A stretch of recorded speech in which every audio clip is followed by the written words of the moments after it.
أعوذ بالله من الشيطان اللعين الرجيم بسم الله الرحمن الرحيم اللهم صل على محمد وآل محمد وعجل فرجا. Au nom d'Allah le tout miséricordieux, le très miséricordieux, que la paix et la bénédiction d'Allah subhanahu wa ta'ala soient sur le noble prophète Mohammed et sur sa sainte famille. Chers frères et sœurs, assalamu alaikum wa rahmatullahi ta'ala wa barakatuh. Wa alaykum assalam. Soyez les bienvenus dans notre programme qui a été élaboré par la tribune du mois béni du Ramadan.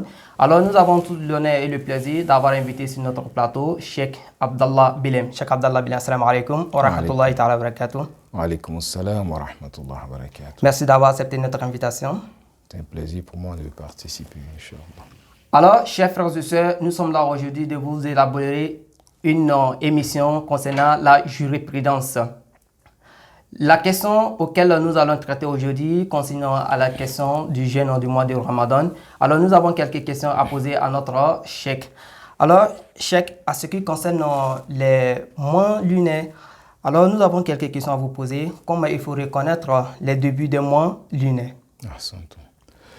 أعوذ بالله من الشيطان الرجيم بسم الله الرحمن الرحيم وصلى الله على سيدنا ونبينا محمد وآله الطاهرين. Louange à Allah, Seigneur des mondes, le Tout-Puissant par essence et par excellence, paix et salut soit sur le noble prophète Mohammed ainsi que sa sainte famille. Salam alaikum wa rahmatullahi ta'ala wa barakatuh. Wa alaykum salam wa rahmatullah. Je vous remercie de m'avoir invité sur votre tribune. C'est tout un honneur pour nous. Je profite de l'occasion aussi pour saluer la communauté musulmane tout entière, Inch'Allah. Alhamdulillah Rabbil Alamin, en ce qui concerne la question que vous avez posée, généralement, les savants musulmans, c'est-à-dire les théologiens, ont deux positions ou deux visions pour calculer et connaître les débuts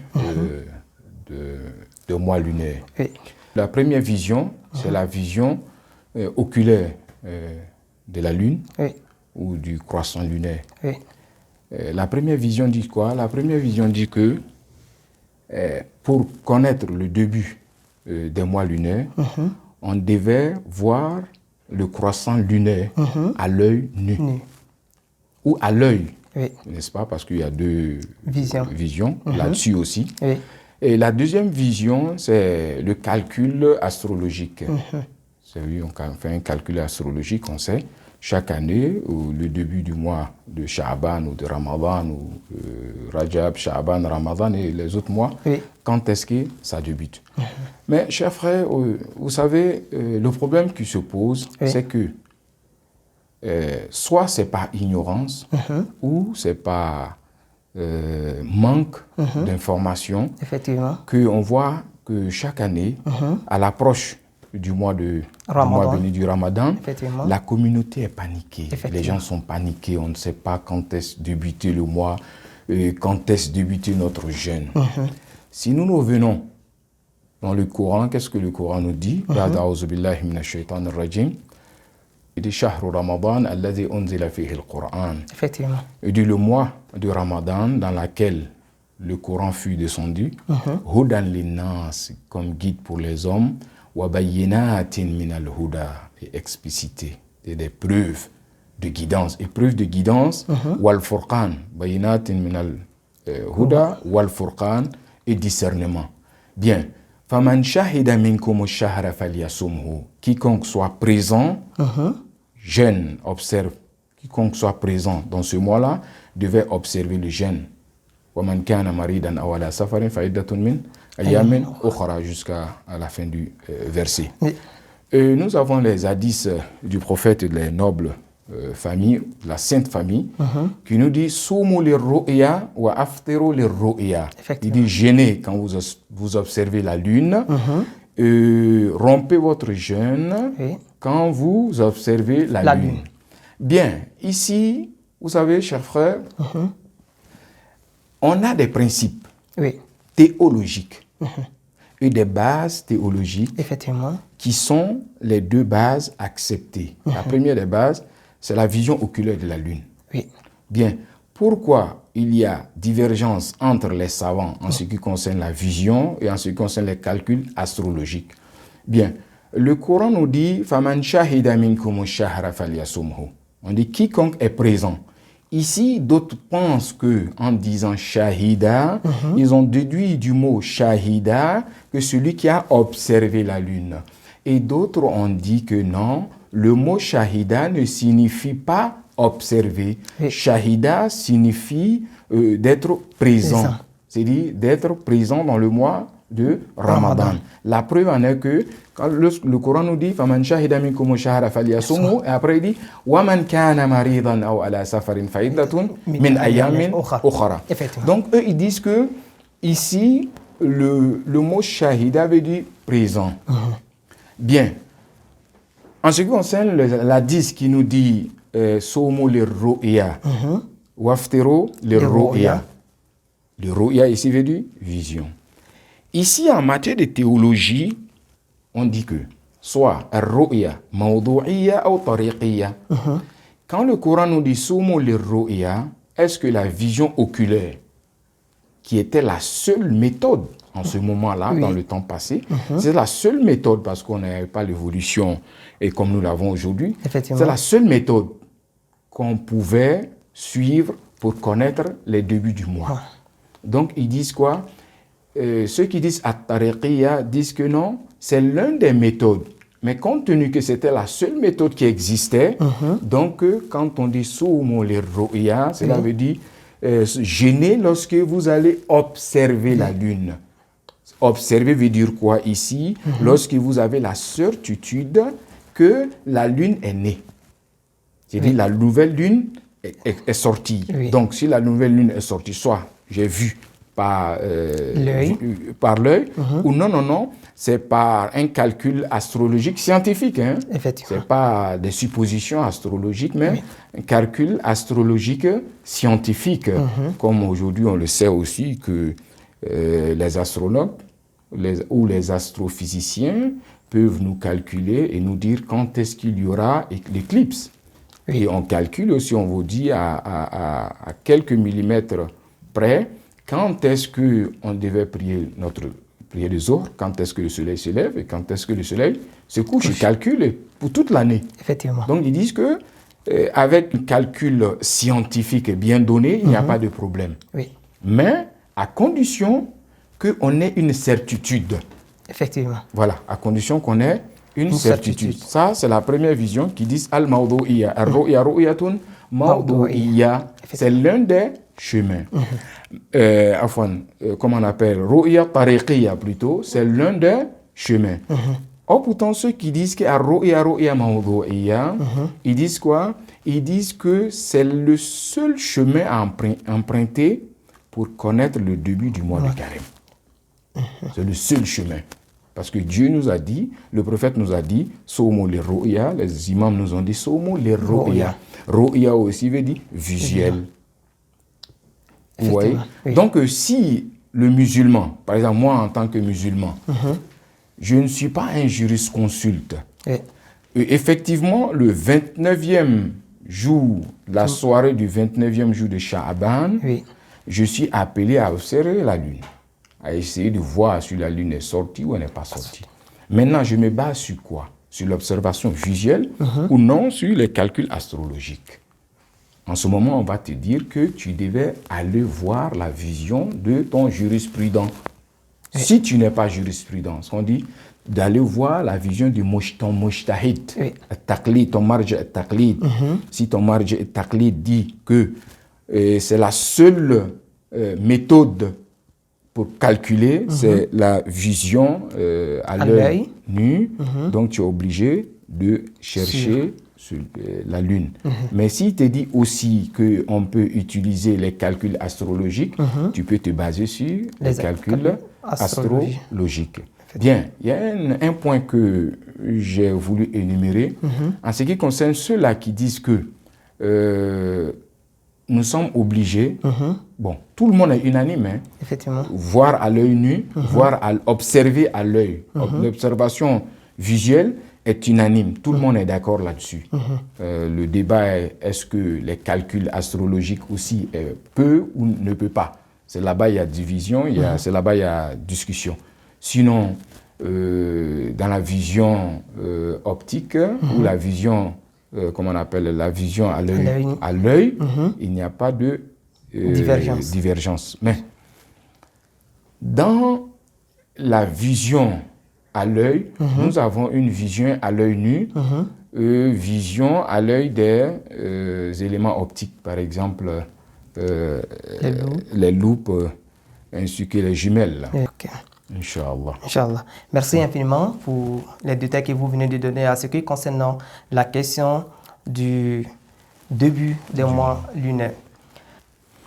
Alors, Cheikh, après avoir expliqué ces deux points, ces deux opinions à ce qui concerne comment il faut débuter les mois lunaires, nous avons une autre question à vous poser.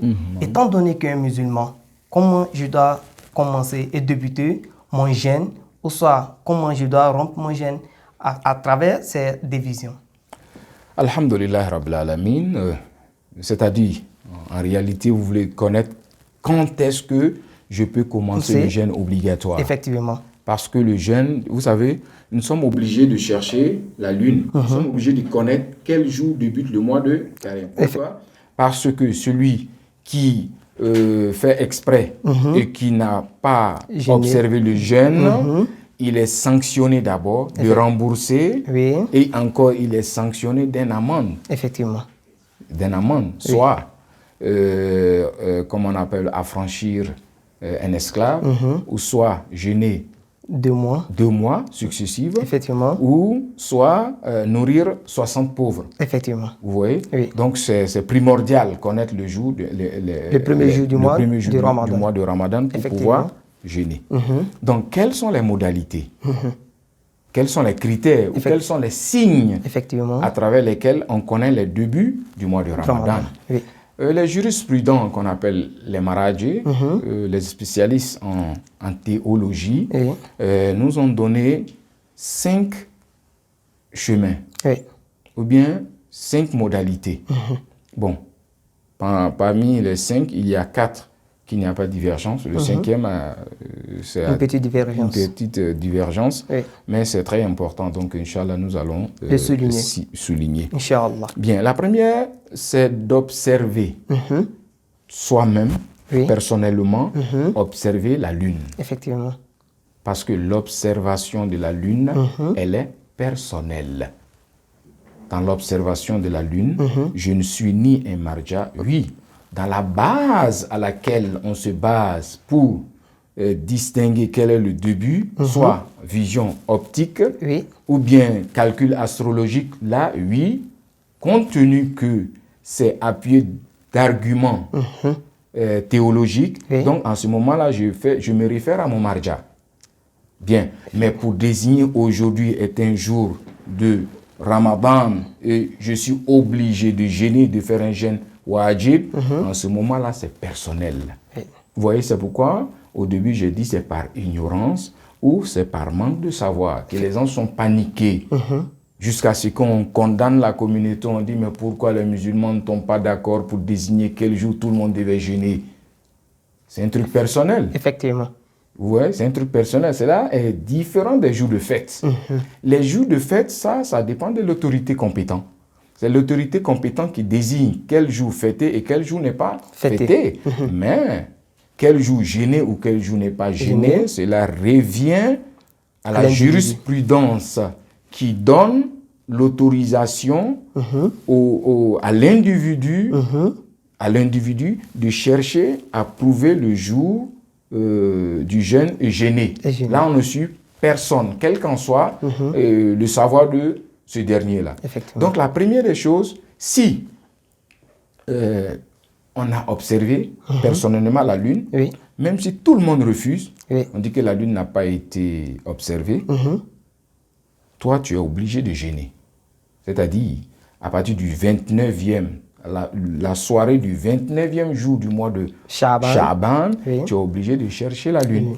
Si tu as vu la lune, alhamdulillah, le lendemain, tu es obligé de jeûner. Par exemple, aujourd'hui, jeudi soir, 29 Sha'ban, par exemple, on essaye, je cherche la lune, moi, avant le coucher du soleil. Après le coucher du soleil, j'ai aperçu le croissant lunaire. Donc, quand j'ai aperçu le croissant lunaire, même si tout le monde ne l'a pas aperçu, moi, je suis obligé de faire quoi? De jeûner le lendemain, vendredi. Effectivement. Bien. Et si les conditions ne permettent pas, ou bien moi, je n'ai pas essayé d'observer la lune, ou je n'étais pas parmi les observateurs. Oui. Donc, je n'ai pas pu observer la lune.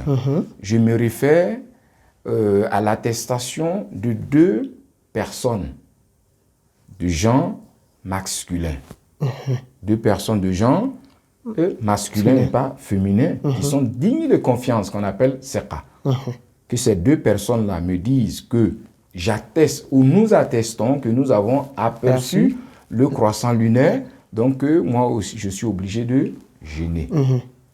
Bon, si si 2 personnes n'ont pas vu, moi je n'ai pas aperçu, et 2 personnes aussi n'ont pas attesté, mais la majorité, ça fait l'unanimité dans la ville, tout le monde en parle. Oui. Qu'on a aperçu la lune, les enfants, les musulmans, les non-musulmans, tout le monde dit qu'on a aperçu le croissant lunaire, ce qu'on appelle en arabe Ashia al-Mufid lil-Ilm.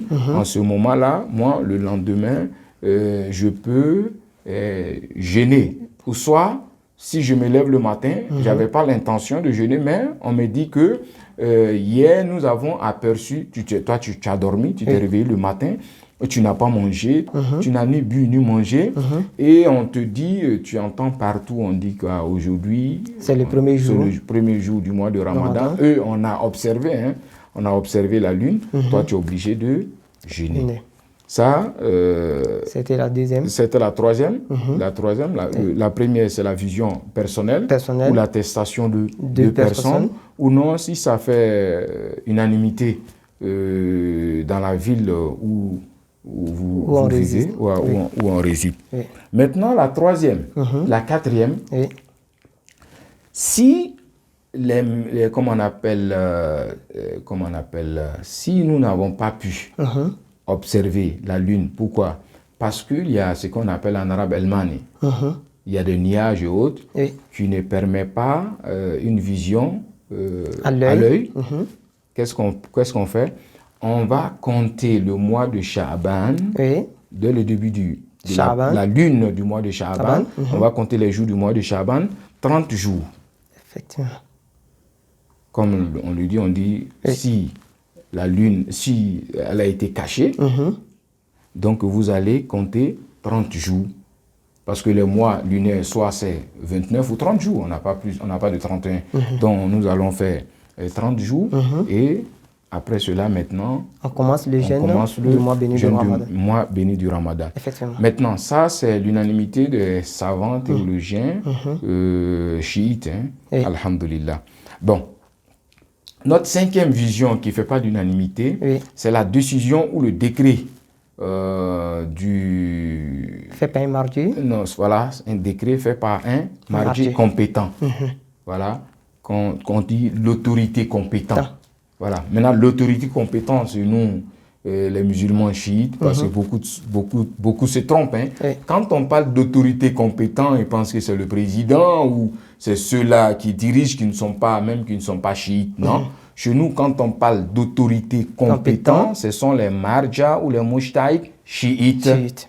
Celui qui n'est pas un marja, qui n'est pas un mujtahid chiite, il n'est pas autorité compétente d'un chiite. Un chiite.